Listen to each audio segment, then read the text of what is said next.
Baik, kembali bersama kami dan untuk kita mengupas berkenaan dengan apa yang akan berlaku sepanjang hari ini dan adakah kita akan menyaksikan pembentukan sebuah kerajaan yang lebih mantap dan lebih stabil berbanding dengan sebelumnya. Dan kita dapatkan komentar. Seperti tadi Najib menangguhkan bincang kita sekejap tadi berkenaan dengan kerajaan negeri. Ya. Itu akan diteruskan oleh Najib. Tapi saya nak tumpukan berkenaan dengan interpretasi majoriti. Adakah mungkin Prof. Rajoy kita kembangkan definisi itu? Kerana dalam perlembagaan menyatakan bahawa pada hemat baginda yang mempunyai majoriti. Masuk majoriti tak semestinya lebih daripada separuh, boleh jadi blok terbesar dan bermaksud itu boleh kita ambil kira memandangkan ada kes sebelum ini daripada Dewan Undangan Negeri Kelantan dan kes Nordin Saleh pada tahun 1992 mengatakan bahawa pentafsiran perlembagaan itu seharusnya dilakukan dengan lebih terbuka, bukan terlalu rigid. Adakah mungkin itu boleh digunakan sebagai asas untuk membentuk kerajaan minoriti?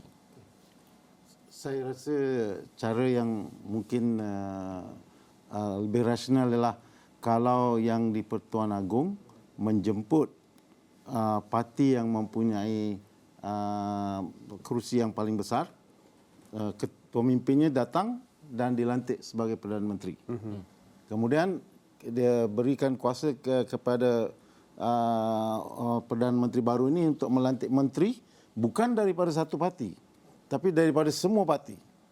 Dah bagi mewakili semua rakyat. Jadi mungkin kita akan dapat tentukan berapa bilangan menteri yang perlu.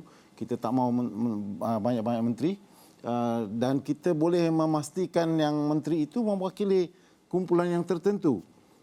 Misalnya PAS perlu mempunyai menteri yang tertentu kerana bilangan representatifnya. Begitu juga Perikatan Nasional, begitu juga Pakatan Harapan dan sebagainya. Kalau ini boleh dilakukan, mungkin kita akan ada satu kerajaan yang macam tadi, kerajaan perpaduan yang tidak dikawal oleh satu-satu parti. Tapi Perdana Menterinya mewakili parti yang paling besar. Ya, Prof, saya perasan bercuba untuk membawa idea kerajaan perpaduan rentas kepartian. Ya. Tapi saya tak pasti adakah Prof kata setuju dengan rancangan tersebut? Bukan soal setuju atau tidak, sama ada praktikal atau tidak. Ya. Kerana kalau kita perhatikan, kalau kita defrag semua coalition ini hanya berdasarkan berapa jumlah parti-parti yang diperoleh. Mungkin lagi sukar. Sebab apa? Kita hidup berasaskan power sharing, perkongsian kuasa. Dan semua maklum bahawa tidak ada satu pun parti yang secara solo boleh menang majoriti. Dan kita pun telah lihat secara praktikal bagaimana dalam pemufakatan itu sendiri, agihan kerusi itu telah pun dibincangkan. Kalau berasaskan DAP saja mungkin tak boleh. DAP mesti nak bergantung kepada agihan kepada PKR dan juga MUDA yang ada bersama dan juga Amanah. Sama juga kalau kita melihat kepada coalition yang lain. PAS Bersatu, termasuklah kepada BNMCA, MIC. Agihan ini mengikut parti-parti ini yang sebenarnya balik kepada DNA awal kita bila membentuk parti itu berdasarkan sociological imagination yang membentuk bagaimana sejarah itu membentuk struktur dan biografi dan akhirnya terpaksa memilih perkongsian kuasa. Walaupun Prof berlaku adil kepada hujah Prof Rajoy bahawa ahli parlimen itu berdiri di atas namanya sendiri, bukan mewakili parti sebenarnya kalau ikut perlembagaan. Namun begitu kita tahu pengundi, tingkah laku pengundi dia memilih sama ada benar calon ataupun macam Perikatan Nasional, calon dia semua calon baru. Saya yakin tak semua boleh kenal siapa calon-calon baru ini. Tapi mereka punya parti. Jadi di sini kita nampak bahawa sama ada parti, sama ada calon dan balik kepada nilai perkongsian kuasa itu yang sebenarnya membawa keunikan dalam pemilihan parti politik. Okey, kita nak faham juga, Sengket juga boleh jawab nanti. Kalau inilah idea yang kita ingin angkat di peringkat kebangsaan nasional sebagai contoh, bagaimana ini boleh diterjemahkan atau mencerminkan kerjasama ataupun politik di peringkat negeri? Kerana ada negeri itu clear cut, dah tahu dah siapa pimpin. Tapi kalau di peringkat nasional itu bercampur-campur pula pimpinannya. Itu satu. Kedua, kita ada banyak lagi negeri yang belum melalui PRN kan. Bagaimana ini akan diterjemahkan kepada PRN nanti? Dr. Kartini, sebelum sambung boleh. Okey.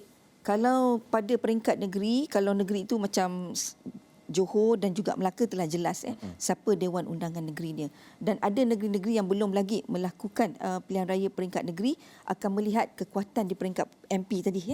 pengaruh kepada MP itu juga mungkin boleh mempengaruhi bagaimana DUN. Ya. DUN boleh memilih siapa yang sebenarnya pilihan hati mereka. Kalau di sini telah kita ada gabungan kerajaan itu telah terbentuk dengan jelas siapa mereka, maka ia juga akan mempengaruhi bagaimana corak pemilihan dalam Dewan Undangan Negeri di peringkat negeri nanti. Ya. Tapi kita juga harus jelas bila kita sebut tentang kerajaan perpaduan ini, istilah literal kepada maksud perpaduannya as a whole, united as a whole. Cuma yang berada dalam keadaan kita ini lebih kepada kesepaduan. Adanya ruang kita nampak bersetuju untuk bersetuju, bersetuju untuk tidak bersetuju. Perikatan Nasional telah jelas mengatakan dia tidak mahu DAP. GPS juga pada awalnya juga mengatakan tidak mahu DAP. Kita lihat bagaimana negotiation yang sebenarnya yang berlaku ini, itu yang kita lihat bagaimana mereka bijakkah mereka menggunakan resources yang sedia ada, maksud untuk meletakkan rakyat sebagai keutamaan itu, membolehkan mereka memilih gabungan yang sesuai dan strategik. Ya, saya Kiat kalau ingin menambah. Idea kerajaan perpaduan ni antara satu yang dibincangkan lah. Lepas tu saya nak komen, lepas yang divisive ni election ni, rasa semua pemimpin untuk gagasan semua yang menang tu mungkin jangan overjoy, dia kena cool down. Betul. Yang kalah tu mungkin dia pun kena fikirlah macam mana yang pilihan tu lebih baik untuk parti dia. I ambil dua contoh ni dari segi UMNO. Dari segi UMNO, kalau kita buat comparative politik, kita ada selalu bandingkan UMNO ni akan macam LDP of Japan, di mana dia kalah, dia boleh comeback.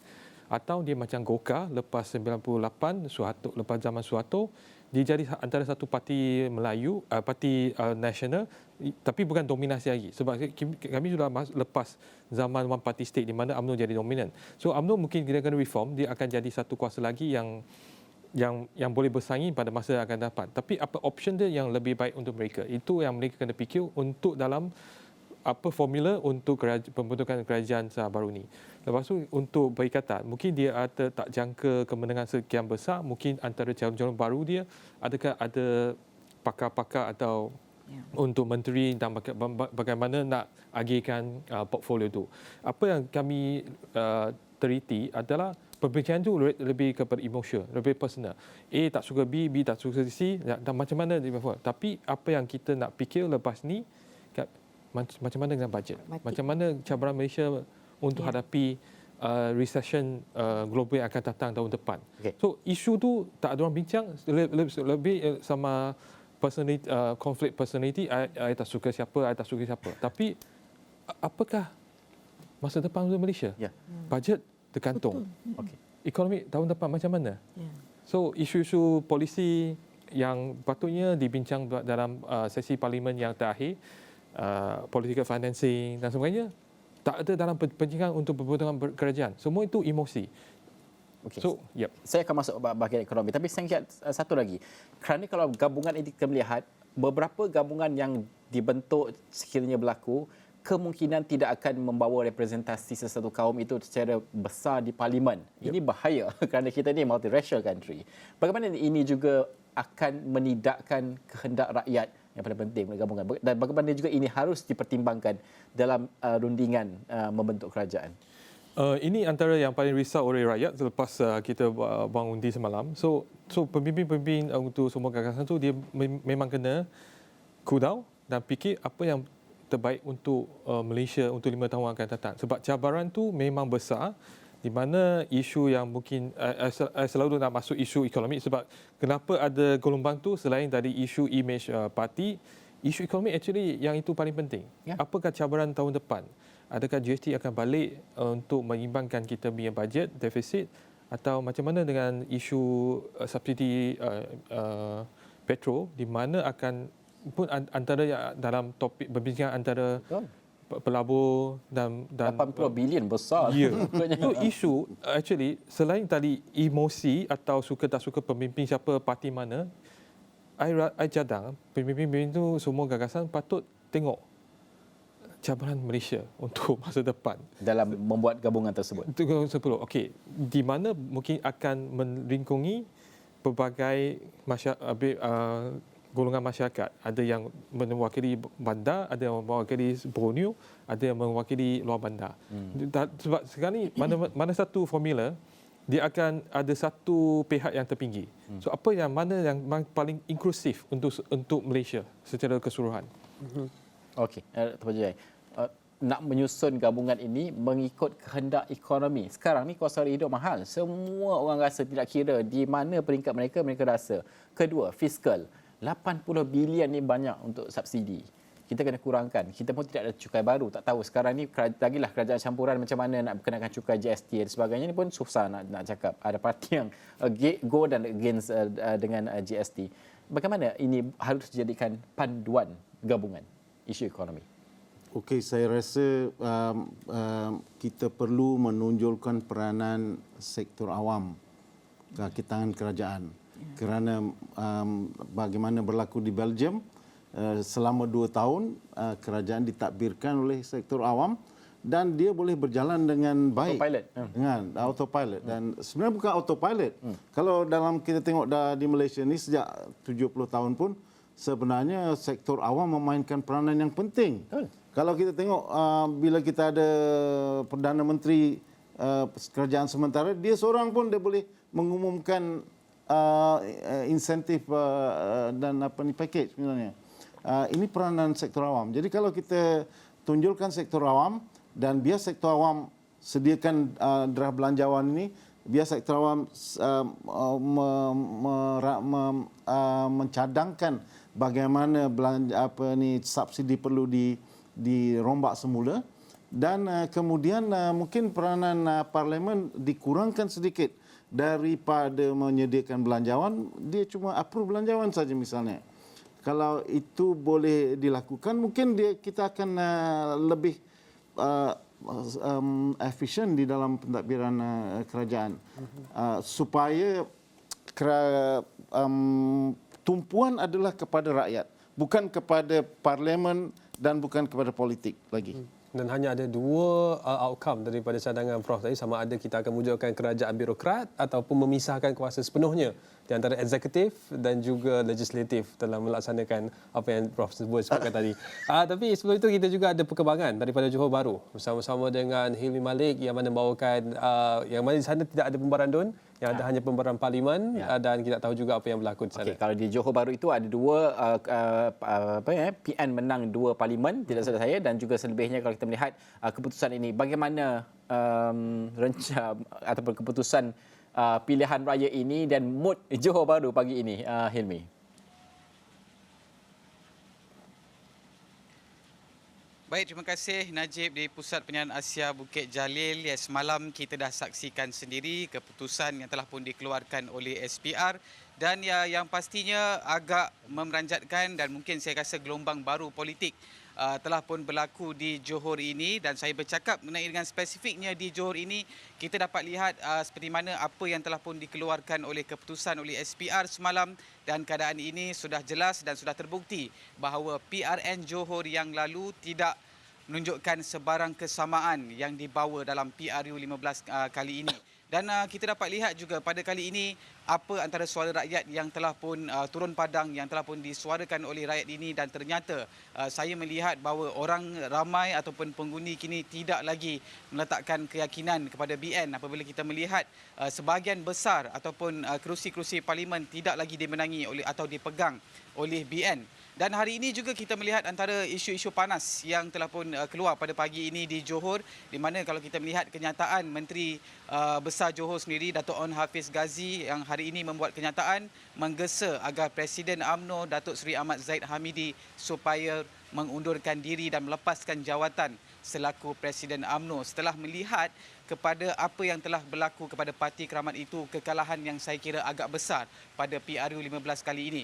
Dan di Johor, kalau kita bercakap mengenai dengan Johor ini secara spesifiknya, kalau kita lihat sebelum ini BN sendiri menyasarkan kemenangan 16 hingga 18 kerusi di Johor bagi PRU 15. Namun apa yang kita lihat berdasarkan keputusan semalam, BN hanya memperoleh 9 kerusi, dan ini antara yang dikongsikan ataupun yang dizahirkan kekecewaan oleh Menteri Besar Johor sendiri setelah pun melihat kepada apa keadaan yang berlaku di Johor.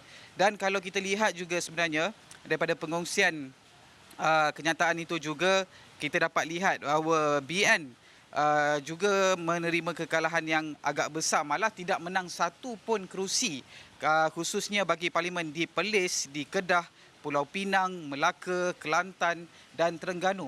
Dan kalau kita melihat kepada situasi ataupun keputusan yang keluar semalam, kita melihat PN dan juga PH mendahului. Dalam masa yang sama, kita melihat juga Perikatan Nasional ini mungkin telah pun melakukan pecahan undi yang agak besar dalam golongan pengundi Melayu. Dan juga adakah situasi yang berlaku kali ini menggambarkan bahawa PN mungkin akan menjadi satu jenama yang baru buat pengundi Melayu menggantikan BN. Adakah BN tidak lagi relevan? Dan itu antara situasi ataupun keadaan yang mungkin kita nak gambarkan ketika ini melihat kepada apa yang berlaku khususnya di Johor. Dan kalau kita lihat juga kerusi sebagai contoh, salah satu kerusi panas di Johor ini iaitu di Pulai juga kita lihat BN walaupun meletakkan Datuk Nur Jazlan Mohamad untuk comeback, untuk kembali dalam usaha untuk merampas kerusi itu, namun kita lihat usaha itu ternyata gagal apabila penyandangnya sendiri Datuk Seri Salahuddin Ayub daripada Pakatan Harapan ternyata masih gah mengekalkan kerusi itu. Dan juga di Simpang Renggam misalnya boleh kita katakan agak bonus buat BN kerana berjaya merampas kerusi Simpang Renggam daripada penyandangnya yang juga wakil daripada Pakatan Harapan Dr. Mazli Malik. Namun walaupun ada kemenangan beberapa kerusi di Johor, namun keadaan ataupun angka itu masih lagi bukan satu nombor ataupun figures yang agak kuat buat BN di Johor kerana kita melihat keputusan pada PRN Johor yang lalu situasinya ataupun angkanya jauh agak berbeza kerana kita melihat PRN Johor dulu BN kita lihat mampu ataupun menang satu majoriti yang agak besar. Kalau tak silap saya dalam 42 kerusi BN menang pada PRN Johor. Dan kali ini juga kita lihat keputusan yang sebaliknya berlaku pada PRU15 dan suara rakyat kali ini sudah cukup jelas menggambarkan bagaimana penerimaan orang ramai ataupun pengundi seluruh negara terhadap BN. Dan juga kita mengambil kira bagaimana situasi ataupun pengundi baru dan daripada statistik peratusan keluar mengundi pada PRU15 kali ini juga kelihatan agak tinggi. Dan ini juga mungkin sedikit sebanyak menggugat keadaan BN kalau melihat secara keseluruhan peratusan mengundi. Dan sebenarnya semalam kami juga berada di sekitar Pejabat UMNO Negeri Johor dan di mana saya melihat suasana pada waktu semalam sementara menantikan keputusan ternyata agak muram di Pejabat UMNO Johor itu kerana kami telah pun mula berkampung semalam sejak jam 6 petang untuk kami mendapatkan sebarang perkembangan semasa berhubung kemungkinan akan adanya sidang media yang dilakukan. Dan saya difahamkan juga pengerusi BN Johor semalam telah pun bergerak ke KL untuk mendapatkan ataupun mengikuti perkembangan rapat mengenai dengan keputusan PRU15 dan itu antara situasi yang berlaku setakat semalam yang boleh saya kongsikan. Dan saya kira kita masih lagi ketika ini untuk menantikan apa percaturan politik yang bakal dibuat selepas ini, apakah gabungan politik yang bakal dibentuk untuk mentadbir kerajaan dan itu perkembangan di Johor berdasarkan apa situasi yang berlaku di khususnya kita bercakap dengan BN Johor yang sebelum ini menyatakan hasrat untuk mungkin menang besar bagi parlimen kerana kita melihat juga di ataupun keadaan bagi Don Johor ini memang kebanyakannya dimonopoli oleh parti BN sendiri. Namun situasi itu tidak sama ataupun tidak berlaku pada kerusi parlimen. Dan itu gambaran yang boleh saya kongsikan dahulu berkenaan dengan apa perkembangan ataupun situasi semasa mengenai dengan PRU15 di Johor. Najib. Baik, terima kasih Hilmi atas sumbangan tersebut. Sengket, bantu kami untuk faham berdasarkan kajian kalau di Johor itu ada dapatan, ada juga kajian kalau kita apa Hilmi katakan tadi, DUN tidak diterjemahkan ke parlimen dan ini juga mungkin menerjemahkan kalau ada PR yang negeri nanti di masa hadapan, adakah ini akan diterjemahkan ke DUN iaitu perubahan berbanding dengan pemilihan kepada Barisan Nasional? Okey, kalau PRN Johor ni dia punya peratusan kerumunan amat rendah kalau berbanding dengan PRU yang kali ini di mana pengundian di Johor, negeri Johor saja lebih kurang sama dengan purata nasional. So 70 lebihan. Masa PRU Johor tu hanya 50-an di mana banyak pengundi luar kawasan tak pulang.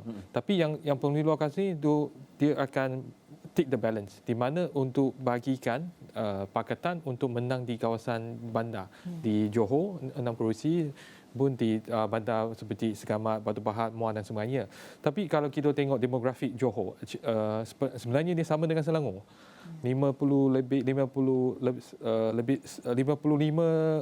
pengundi Melayu, yang lain itu bukan Melayu. So dia negeri yang memang pelbagai kaum dan ada kawasan bandar, kawasan industri di mana isu latar belakang pengundi dia lebih tinggi. Ada dalam industri, dalam perniagaan dan ada yang dalam multinational company.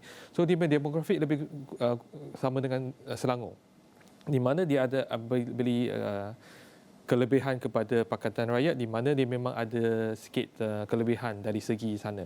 So lagipun tapi dia ada segmen di mana Pantai Timur dari Mersing sampai Pengarang tu memang kawasan tradisi lah. Ya. Satu lagi Prof tadi mention kawasan kelapa sawit atau kawasan padi.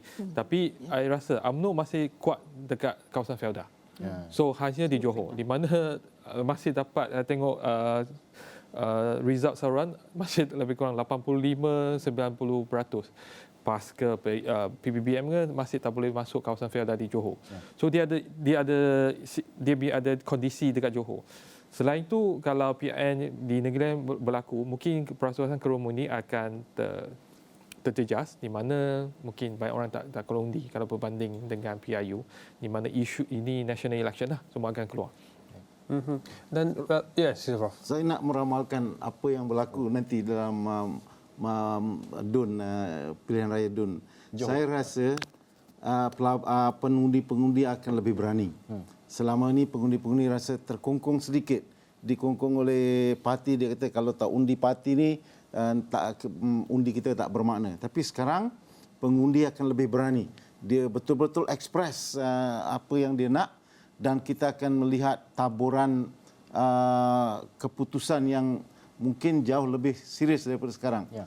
Dan ini kita perlu jangkakan. Ya. Prof, kalaupun begitu, ironinya ialah pada PRU Johor dengan peratusan keluar 50%, kemenangan berpihak pada Barisan Nasional, kemudian PRU 15 dengan keluar mengundi lebih daripada 73%, memenangkan selain daripada Barisan Nasional. Tapi di Simpang Renggam situasinya berbeza. Penyandangnya kalah di kerusi itu. Seberanggu ada satu Felda, ada 2-3 Felda yang memang besar lah. Itu faktor kemenangan untuk Barisan Nasional. Lepas tu pun sebab wakil UMNO tu bekas Menteri Besar. Dia memang ada aura dia. Lagipun dekat DUN sana ada DUN di mana Menteri Besar Dato' Ong Hafiz pun dia punya kerusi dekat sana. So memang ada kelebihan untuk UMNO di kawasan Simpang Renggam. Lagipun dalam PIU yang lepas tu masih wakil Barisan Nasional masuk gerakan. Dia wakil Cina. So memang ada sikit ethnic voting pada PIU yang lepas tu. Memang ada sebahagian tu memang undi untuk PH sebab dia wakil dia Melayu sebahagian. Tapi kali ini ada berbeza. Selain itu isu faktor calon dan sebagainya. Tapi di situ ironinya kenyataan Prof tadi. Maknanya adakah memang betul pengundi akan lebih ekspresif selepas ini ataupun masih lagi mengikut racial line seperti yang disebutkan oleh isu perkauman tu memang akan kekal di Malaysia mungkin dalam masa dekat, tapi mungkin dia makin berkurang kalau berbanding dengan umur. So orang muda mungkin lebih ekspresif, mungkin dia akan tengok okey ini mungkin calon dia profesional, mungkin bukan agama sama, kaum sama, tapi dia boleh bawa pembangunan ke, boleh bantu rakyat, dia mungkin akan undi. So kita pun nampak dekat Selangor di mana ada corak pengundian yang tidak berasaskan kaum, tapi Johor dia masih tempat asal UMNO dia masih ada kekuatan. Kalau kita tengok PIU Johor, UMNO dapat lebih kurang 40% punya popular undi. Kalau undi Melayu saja dia masih lebih kurang kekal 50-an 60-an. Tapi kalau berbanding dengan PIU 2 PIU 18, PIU 23, sebenarnya sokongan UMNO Melayu di UMNO di Johor jatuh dari 80-an ke 70-an sampai hari ini 60-an. Dia ada satu drop yang memang yang signifikan. Tapi untuk PIU ini dia mungkin kekal apa yang dia ada untuk PIU 2018. So adakah peralihan ini akan bersambungan? So kami kena tengok apa yang berlaku untuk masa depan. Apapun bagi kami kemenangan untuk awal ni sebab kita ada dua ramalan berbeza. Mungkin kita boleh tambah sedikit. Saya kira rakyat Malaysia tidak lagi takut untuk berubah. Macam yang Prof katakan tadi, bukan kerana tidak takut atau dikongkong, tapi mereka telah melihat 22 bulan, telah melihat selepas itu perubahan yang 3 Perdana Menteri, kita masih lagi boleh meneruskan hidup. Dan mereka yakin bahawa kekuatan dari segi struktur institusi itu sebenarnya yang membantu Malaysia boleh terus progresif, mungkin ada sedikit kekangan dan kemelut di peringkat eksekutif, tapi akhirnya dapat diselesaikan dengan baik. Jadi mereka dah bisa tegal biasa melihat kepada peralihan dan perubahan. Mungkin juga kata Saya nak sambung pandangan Prof itu memang apa yang berlaku di Terengganu lah. Ya. 99 sampai 2004 di mana dia orang bagi lepas isu insiden reformasi dia orang bagi peluang kepada PAS, tapi apa yang orang Terengganu tengok dia tukar lagi. balik. Lepas tu tukar lagi. So ini sudah jadi satu kebiasaan untuk orang Melayu di Terengganu. Okey. So mungkin benda ini akan berlaku di seluruh negara. Ya. okey, itulah bagaimana untuk melihat dan juga parti-parti politik ini harus mengambil kira perubahan seperti ini, membaca dengan betul dan juga berdasarkan kajian dan seterusnya. Okey, kita nak berhenti rehat seketika. Selepas ini kita nak bersama dengan rakan setugas kita yang berada di Istana Negara. Belum dimaklumkan belum ada pergerakan, tetapi Istana Negara akan menjadi tumpuan sepanjang hari ini kerana inilah yang kita saksikan. Dahulu Irfan, ketika krisis ketidaktentuan keceraruan politik ini, saya lah yang berjemur. Hari ini kita hantar lawan lain pula kan. Kita nak dengar apakah mungkin ada pergerakan di pintu 2 Istana Negara untuk melihat, kerana kita juga membawa laporan bahawa Tan Sri Bidin Yassin antara pemimpin, mungkin juga ada yang sudah yang lain mendapat surat jemputan untuk menghadap Yang di-Pertuan Agong. Apakah perinciannya kita tidak tahu, dan pasti ini berkait dengan rundingan mungkin membentuk kerajaan, gabungan dan sebagainya. Kita berhenti rehat seketika, kembali selepas ini.